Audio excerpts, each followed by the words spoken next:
अनुराग ठाकुर ने ऊना में की ताबड़तोड़ नुक्कड़ सभाएं। 6 चरणों के चुनाव में भाजपा 350 पार का किया दावा।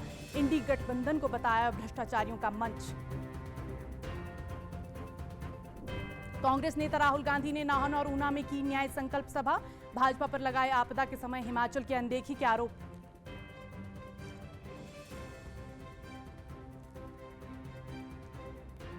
मंडी संसदीय क्षेत्र से कांग्रेस प्रत्याशी विक्रमादित्य सिंह ने बलद्वाड़ा में की चुनावी जनसभा। कहा, वोट हथियाने के लिए क्षेत्रवाद की राजनीति कर रहा विपक्ष।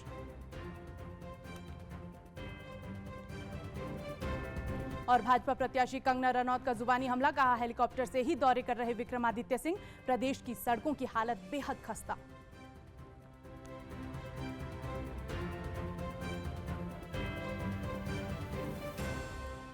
प्रचार के इस दौर में आज हमीरपुर संसदीय क्षेत्र से भाजपा प्रत्याशी अनुराग ठाकुर ने ऊना में ताबड़तोड़ नुक्कड़ सभाएं की और चुनाव प्रचार किया। उन्होंने 6 चरणों के बाद भाजपा की 350 सीटों पर जीत का दावा किया और 7वें चरण में ये आंकड़ा 400 पार होने का विश्वास जताया। उधर कांग्रेस के स्टार प्रचारक राहुल गांधी ने आज प्रदेश के नाहन और ऊना में न्यायिक संकल्प सभा को संबोधित किया।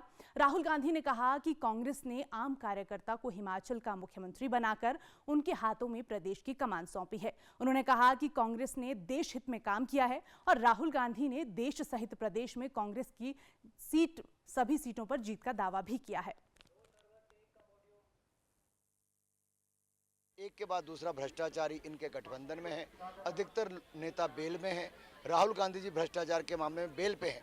तो एक भ्रष्ट सांसद जो बार बार किसी न किसी बेल पर वापस आए, ऐसे मुख्यमंत्री जो अरविंद केजरीवाल जी हैं, उनके सांसद भी हैं, ये भ्रष्टाचार के मामले में अंदर भी हैं। तीसरा मेरा सवाल खड़ा होता है कि टुकड़े टुकड़े गैंग को, देश का नामो निशान मिटाने वालों को कांग्रेस पार्टी में क्यों शामिल किया? क्या इसी सोच को कांग्रेस आगे बढ़ाने वाली है? क्या आपदा आई? हमने हिमाचल प्रदेश की जनता ने आपके चीफ मिनिस्टर के माध्यम से 9,000 करोड़ रुपए मांगे थे। उन्होंने ये पैसा आपको नहीं दिया, मना किया। और उसके एकदम बाद जब हिमाचल प्रदेश को सरकार की सबसे ज्यादा जरूरत थी, उन्होंने पूरा दम लगाकर आपकी सरकार को चोरी करने की कोशिश की। ये आप भूलिए मत, लड़ाई कॉन्स्टिट्यूशन की है, संविधान की। जो भी आपको मिला है, आपको स्टेट मिला ना, जो आपको हिमाचल प्रदेश स्टेट मिला, वो इस कॉन्स्टिट्यूशन की देन है। तो ये आपने तस्वीरें देखी प्रचार की, जहां पर भाजपा और कांग्रेस के स्टार प्रचारक जो है लगातार प्रचार कर रहे हैं। इस बीच कांग्रेस के जो स्टार प्रचारक राहुल गांधी हैं, उन्होंने जमकर के आज प्रचार किया है प्रदेश में नाहन और ऊना में। और इससे जुड़ी ज़्यादा जानकारी के साथ हमारे नाहन संवाददाता सतीश हमारे साथ जुड़ चुके हैं। जी सतीश, दोनों ही पार्टियों के जो स्टार प्रचारक हैं वो लगातार हिमाचल में प्रचार कर रहे हैं। ऐसे में बात सिरमौर जिला की जाए तो किस तरह की हवा सियासी नजर आ रही है वहां पर? जी सतीश।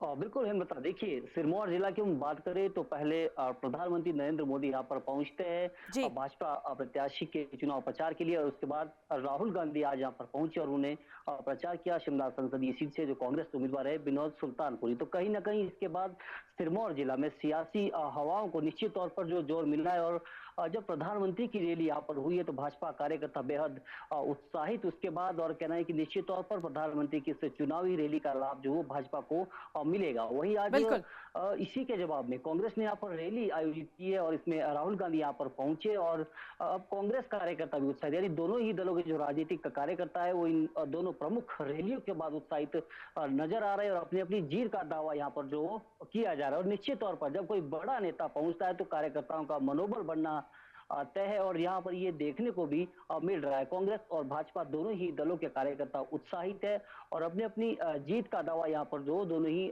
दलों के नेताओं और कार्यकर्ताओं द्वारा जो किया जा रहा है। जी बिल्कुल। इन चुनावी रैलियों की करें तो भाजपा की जो रैली यहाँ पर हुई थी तो 40 से 50 हजार लोगों के पहुंचने का दावा यहाँ पर किया जा रहा था और निश्चित तौर पर एक बड़ी भीड़ जुटाने में भाजपा यहाँ पर जो कामयाब रही थी। हालांकि आज जो रैली यहाँ पर राहुल गांधी की हुई है, इस रैली में भी 20 से 25 हजार लोगों के पहुंचने का दावा किया जा रहा था। हालांकि संख्या में लोग यहाँ पर नहीं पहुंचे थे, पर फिर भी कांग्रेस इस रैली को जो सफल रैली यहाँ पर बता रही है। कितना लाभ इन रैलियों का आने वाले समय में दोनों ही दलों को मिलता है, ये देखने। बहुत बहुत शुक्रिया सतीश, हमारे दर्शकों के साथ तमाम जानकारी साझा करने के लिए। तो जैसा कि दर्शकों आपने सुना, लगातार जो प्रचार है वो जारी है। ऐसे में कई तरह के जो सियासी समीकरण हैं वो बनते नजर आ रहे हैं। प्रदेश की चारों लोकसभा सीटों की अगर हम बात करें, चाहे वो मंडी हो, चाहे शिमला हो, चाहे कांगड़ा हो या फिर हमीरपुर सीट हो, तो ऐसे में अब 1 जून को जो लोग मतदान करेंगे वो इन सभी प्रत्याशियों की जीत और हार का फैसला करेंगे और 4 तारीख को ये तय होगा कि देश और प्रदेश में कौन प्रत्याशी जीता है और कौन हारा है। फिलहाल आगे बढ़ते हैं जनादेश में। मंडी संसदीय क्षेत्र से भाजपा प्रत्याशी कंगना रनौत ने भी आज कुल्लू विधानसभा क्षेत्र में पद यात्रा कर जनता से वोट मांगे हैं। कंगना रनौत ने विश्वास जताया है कि 4 जून को नतीजे भाजपा के पक्ष में आएंगे और प्रदेश की चारों सीटों पर भाजपा की जीत होगी। कंगना रनौत ने जुबानी हमला करते हुए कहा कि विक्रमादित्य सिंह हेलीकॉप्टर से ही दौरे कर रहे हैं और प्रदेश की सड़कों की हालत बेहद खस्ता है। उधर उनके प्रतिद्वंदी विक्रमादित्य सिंह ने भी सरकाघाट के बलद्वाड़ा में चुनावी जनसभा की। विक्रमादित्य सिंह ने मजाकिया अंदाज में कहा कि फिल्मी दुनिया में उनका कोई काम नहीं, लेकिन अगर वे बॉलीवुड में जाते हैं तो 1-2 फिल्में कर ही लेते, क्योंकि ये कोई बड़ा काम नहीं है। उन्होंने विपक्ष पर वोट हथियाने के लिए क्षेत्रवाद की राजनीति का भी आरोप लगाया है।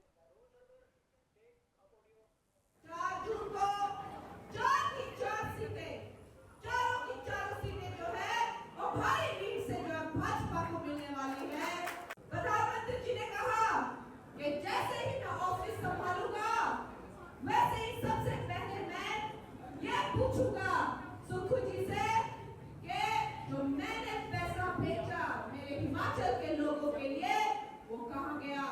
उन्होंने कहा कि मैं एक बाइक का जो है वो हिसाब लूंगा और आप मानिए ये लोग जो है अभी डर रहे हैं कि अब हमारा क्या होगा। मेरी तो अभी भी फिल्में बाकी है, अभी भी मेरे पिक्चर बाकी है। मैंने वापस मुंबई चले जाना है। अगर आपने मुंबई चले जाना है तो यहाँ पर कार्य कौन करेगा, ये निर्णय आप लोगों ने लेना है। इसलिए जो जिनका काम है वही उनको अच्छा लगता है, वो अच्छी फिल्में बनाती है, वापस मुंबई जाए, अच्छी फिल्में बनाए। मैं नहीं बोल रहा कि मैं वहां जाकर हीरो बनूंगा, मेरा काम यहीं पर ही है, मैं लोगों के बीच में ही रहूंगा। पर ऐसा नहीं है, अगर बॉलीवुड जाते तो एक आधी फिल्म हम भी कर सकते थे। प्रदेश में इस बार लोकसभा चुनाव के साथ विधानसभा की 6 सीटों पर उपचुनाव भी होने हैं।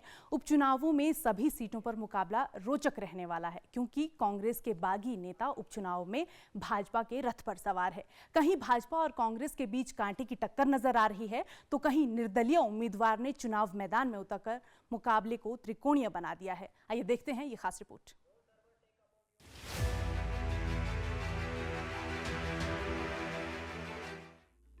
प्रदेश में उपचुनाव मुख्यमंत्री सुखविंदर सिंह सुक्खू बनाम बागियों के बीच हो रहे हैं। हिमाचल उपचुनाव बागियों व मुख्यमंत्री की साख का सवाल बने हुए हैं। एक तरफ कांग्रेस के बागी विधायक भाजपा के रथ पर सवार होकर चुनावी रण में हैं, तो वहीं दूसरी ओर मुख्यमंत्री स्वयं कांग्रेस प्रत्याशियों के चुनावी सारथी बनकर हर तरफ मोर्चा संभाले हुए हैं।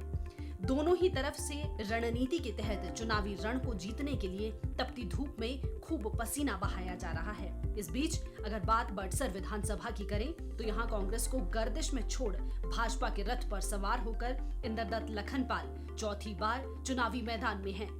दूसरी तरफ कांग्रेस ने सीट पर रणनीति के तहत एक तीर से कई निशाने साधने का प्रयास करते हुए पहली बार धरतीपुत्र सुभाष ढटवालिया को चुनाव मैदान में उतारा है। दोनों ही पार्टी अपने प्रत्याशियों के लिए दिन रात खूब पसीना बहा रहे हैं। भाजपा की बात करें तो 2012 के बाद ताश के पत्तों की तरह बिखरी भाजपा को इंद्रदत्त लखनपाल की एंट्री से जहां संजीवनी मिली है, वहीं भाजपा की एकजुटता के बाद अब इंद्रदत्त लखनपाल भी खुद को सुरक्षित महसूस कर रहे हैं। बात कांग्रेस की जाए तो सुभाष ढटवालिया भी अपने चुनावी प्रचार को आगे बढ़ा रहे हैं और मुख्यमंत्री सुखविंदर सिंह सुक्खू भी उनके चुनाव प्रचार में पूरा सहयोग दे रहे हैं। अब देखना होगा कि जनता इस बार फिर से इंद्रदत्त लखनपाल ही भरोसा जताती है या फिर धरतीपुत्र के नारे को लेकर चुनाव मैदान में उतारे गए सुभाष ढटवालिया को विधानसभा पहुंचाती है। Bureau report, DD news Himachal. जनादेश में अब वक्त हो चला है वोट यात्रा का। आज हमारी वोट यात्रा पहुंची है हमीरपुर संसदीय क्षेत्र के तहत आने वाले ऊना जिला में, जहां इन दिनों भीषण गर्मी के बीच पारा 40 डिग्री के पार चल रहा है। लेकिन चुनाव को लेकर लोग बेहद उत्साहित हैं और अपने मुद्दों को लेकर भी खुल कर के बात कर रहे हैं। देखिए ये वोट यात्रा।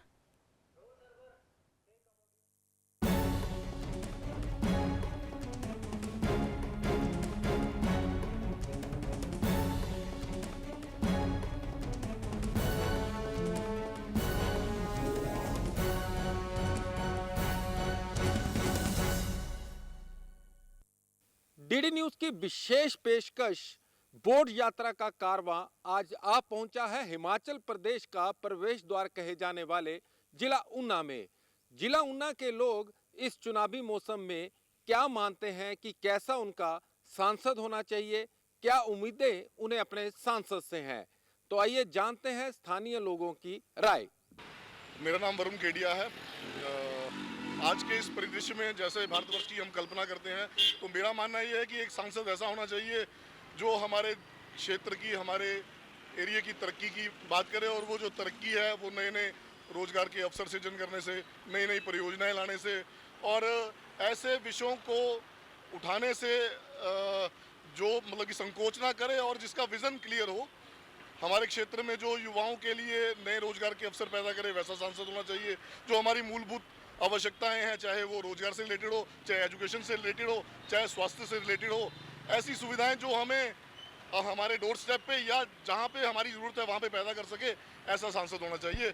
हम चाहते हैं कि हमारा सांसद ऐसा होना चाहिए, हमारी आवाज़ जो है वो दिल्ली तक पहुंचा सके, युवाओं को रोजगार दे सके और हमारे क्षेत्र का विकास कर सके। एक सांसद जो उस संसदीय क्षेत्र का प्रतिनिधित्व करता हो, वो एक तो मिलनसार और दूसरा अपने क्षेत्र के प्रत्येक गांव, प्रत्येक पंचायत का उसको पता होना चाहिए और कम से कम उसका 5 वर्षों के कार्यकाल में मिलना जुलना भी सभी पंचायतों में रहना चाहिए। और जितने भी विकास कार्य उसकी सांसद निधि से होते हैं, वो सारी सांसद निधि खर्च करे और उन विकास कार्यों का मूल्यांकन भी करे। एक सांसद को व्यवसायियों के प्रति भी संवेदनशीलता दिखानी चाहिए और बीच बीच में उनकी भी समस्याओं के ऊपर विचार अवश्य करना चाहिए और संसद में उसको लेकर के आवाज़ उठानी चाहिए।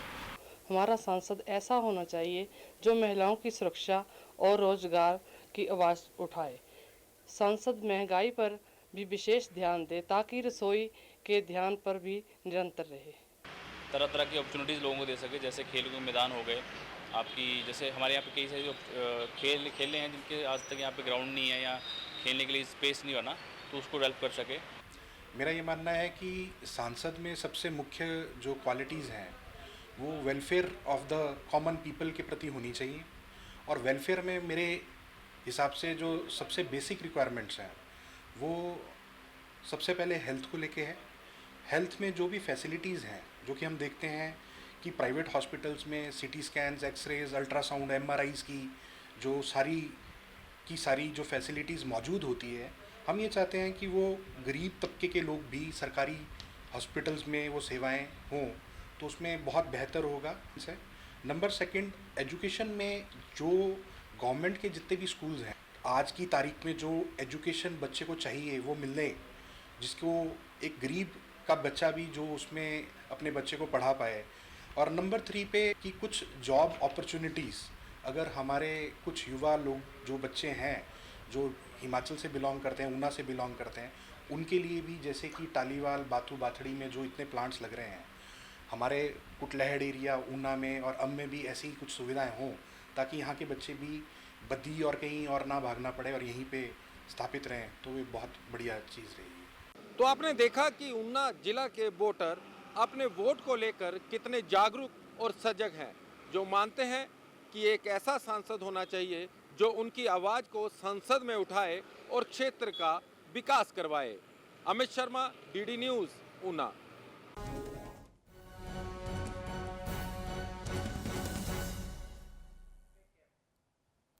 जनादेश में आगे बढ़ते हैं और अब बात करते हैं निर्वाचन आयोग द्वारा मतदान के सफल आयोजन के लिए किए जा रहे विशेष प्रबंधों की। देखिए मुख्य निर्वाचन अधिकारी मनीष गर्ग के साथ संवाददाता रीना शर्मा की ये खास बातचीत।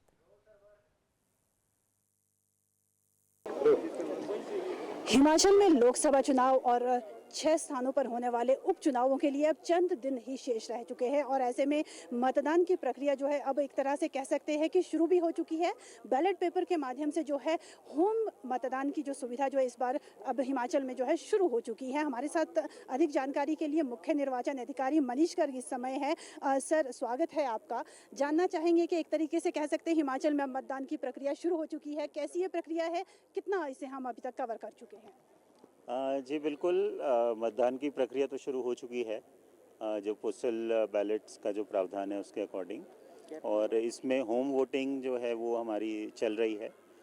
लगभग 37,000 वोटर्स होम वोटिंग कर चुके हैं और ऑलमोस्ट 10,000 हमारे एम्प्लॉयज़ या दूसरे एसेंशियल सर्विसेज के वो वोटिंग कर चुके हैं और ये प्रक्रिया हमारी चलती रहेगी 31 तक ही चलेगी, क्योंकि अलग अलग कैटेगरीज़ के लिए अलग अलग प्रावधान किए गए हैं और 1 जून को तो ऑफ कोर्स जो मेन पोलिंग है वो होगी ही।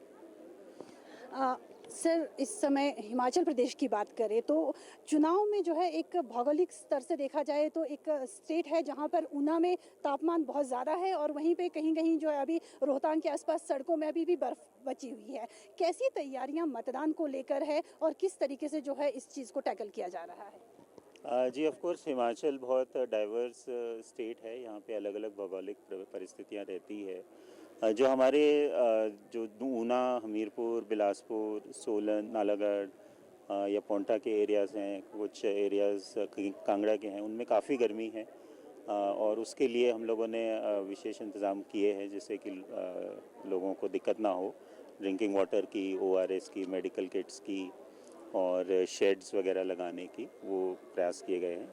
और जहाँ तक हाइट्स का प्रश्न है वहाँ पे तो ऑफ कोर्स इस तरह के इंतज़ाम तो नहीं रहते, लेकिन जहाँ पे बर्फ़ वगैरह या लैंडस्लाइड वगैरह होने का संभावना रहती है वहाँ पे पोलिंग पार्टीज़ और वोटर्स को मूवमेंट में कोई दिक्कत ना हो उसके लिए जो रोड क्लियरिंग मशीनरी वगैरह जो है वो स्ट्रेटेजिक पॉइंट्स पे वो प्लेस की जा रही है। सर, देखा जाता है कि जो चुनाव ड्यूटी पे कर्मचारी रहते हैं, चाहे वो पुलिस के चाहे दूसरे डिपार्टमेंट्स के भी हैं, उन्हें जो है डाक मतपत्र की भी जो सुविधा मिलती है। इसके अलावा कई ऐसे भी जो है ड्यूटी पे रहते हैं जो अपने गृह क्षेत्र से बाहर रहते हैं, क्या उन्हें भी किसी तरीके से कवर करने की कोशिश की गई है?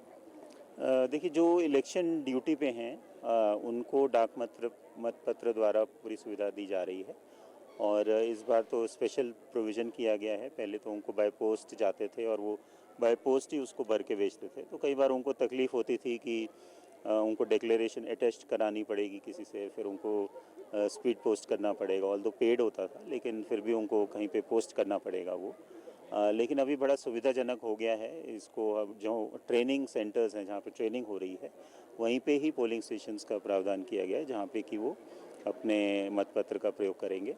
अंत में सर, मतदाताओं से क्या अपील करना चाहेंगे, क्योंकि अब कुछ ही दिन शेष बचे हैं, तो किस तरीके की अपील? जी, अब तो अपील यही है कि अधिक से अधिक संख्या में आके सभी अपना वोट कास्ट करें और 1 जून को बड़ी से अधिक वोटर टर्नआउट हो, हमारा नया पिछला रिकॉर्ड टूटे।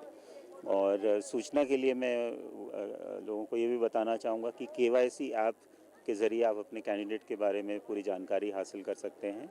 तो ये थे हमारे साथ में मुख्य निर्वाचन अधिकारी इस समय, क्योंकि हिमाचल प्रदेश में जो है अब मतदान का जो प्रक्रिया है वो शुरू हो चुकी है, चाहे बैलेट पेपर के हिसाब से कहे या फिर सीनियर सिटीजन और विकलांग लोगों का जो है इस समय घर द्वार पर ही जो है मतदान प्रक्रिया चल रही है। अधिक जानकारी हमें दे रहे थे। इस प्रकार से जो है आने वाले 1 जून के लिए अब चुनाव के लिए कुछ ही दिन शेष बचे हैं, तो कहीं ना कहीं मतदाताओं को जागरूक करने के लिए स्वीप और अन्य जागरूकता कार्यक्रम भी जो है तेजी से शुरू किए गए हैं। DD न्यूज़ के लिए शिमला से रीना वर्मा। लोकतंत्र के इस महापर्व में निर्वाचन आयोग के अलावा कई अन्य विभाग भी अपने योगदान से मतदाताओं और चुनाव कर्मियों को सहयोग और सुविधाएं प्रदान करने में अपनी भूमिका निभा रहे हैं। बात की जाए अगर परिवहन विभाग की, तो प्रदेश में आवागमन के लिए एचआरटीसी ही सबसे सही विकल्प है। इस बीच आगामी दिनों में पोलिंग पार्टियों को बूथ तक ले जाने के लिए पथ परिवहन निगम भी पूरी तरह से तैयार है। पेश है एक रिपोर्ट। 1 जून को प्रदेश में होने जा रहे मतदान के लिए परिवहन निगम की बसों का बेड़ा भी लोकतंत्र में अपना दायित्व निभाने को तैयार है। निगम की 1408 बसें पोलिंग पार्टियों को पोलिंग बूथ तक पहुंचाएंगी। चुनाव ड्यूटी के लिए बसों की मांग आने के बाद निगम ने बसों को चुनावी ड्यूटी पर लगा दिया है। ये पोलिंग पार्टियां 29 मई को रवाना होंगी और लगातार 3 दिन एचआरटीसी बसें इन्हें बूथ तक पहुंचाएंगी। इस दौरान जनता को किसी भी तरह की असुविधा ना हो, इसके लिए भी व्यापक प्रबंध किए गए हैं। किस जिले में कितनी बसें चुनावी ड्यूटी पर रहेंगी, ये आपको बताते हैं। जिला चंबा में 84 बसें रहेंगी तैनात। कांगड़ा में 280 बसें देंगी सेवाएं। लाहौल स्पीति में 26, कुल्लू में 88 बसों को किया गया है तैनात। मंडी में 227, हमीरपुर में 96, ऊना में 100, बिलासपुर में 67, सोलन में 103, सिरमौर में भी 103, शिमला में 201 और किन्नौर में 33 बसें देंगी अपनी सेवाएं। वहीं चंबा व सोलन में 5-5 टेम्पो ट्रैवलर देंगे अपनी सेवाएं।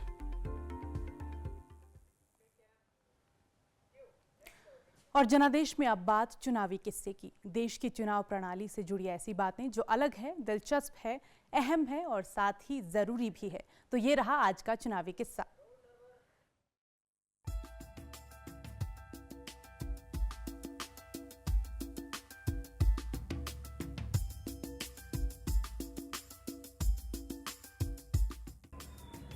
आपको किसी राजनीतिक पार्टी का कोई उम्मीदवार पसंद नहीं है और आप उनमें से किसी को भी वोट नहीं करना चाहते हैं, तो ऐसे में आप क्या करेंगे? ऐसे में आप इस्तेमाल करेंगे नोटा का, जिसका ऑप्शन जो है चुनाव आयोग द्वारा आप सभी को दिया गया है। चुनावी किस्से में आज हम नोटा के बटन के बारे में ही बात करने वाले हैं।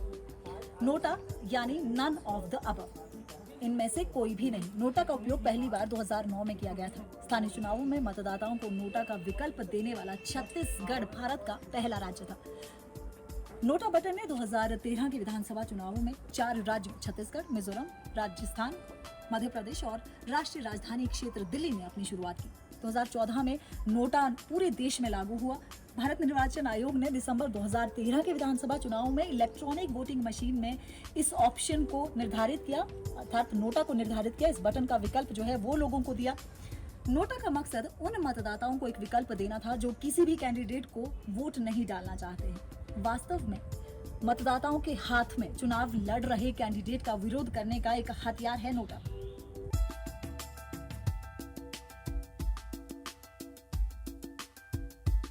मतदान लोकतंत्र की रीढ़ है जो लोगों को लोकतंत्र में सक्रिय रूप से भागीदार बनाता है। लोकतंत्र के इस रीढ़ को मजबूत करने के लिए जरूरी है मतदान करना। प्रदेश का हर वर्ग मतदान की अपील कर रहा है। आइए देखते हैं ये खास वोट अपील।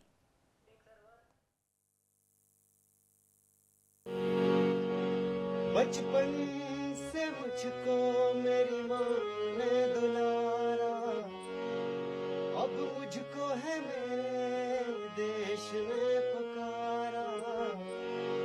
अब निकल पड़े हैं हम सबके कदम, बदलने भाग्य देश का निकल पड़े हम, बदलने भाग्य देश का निकल पड़े।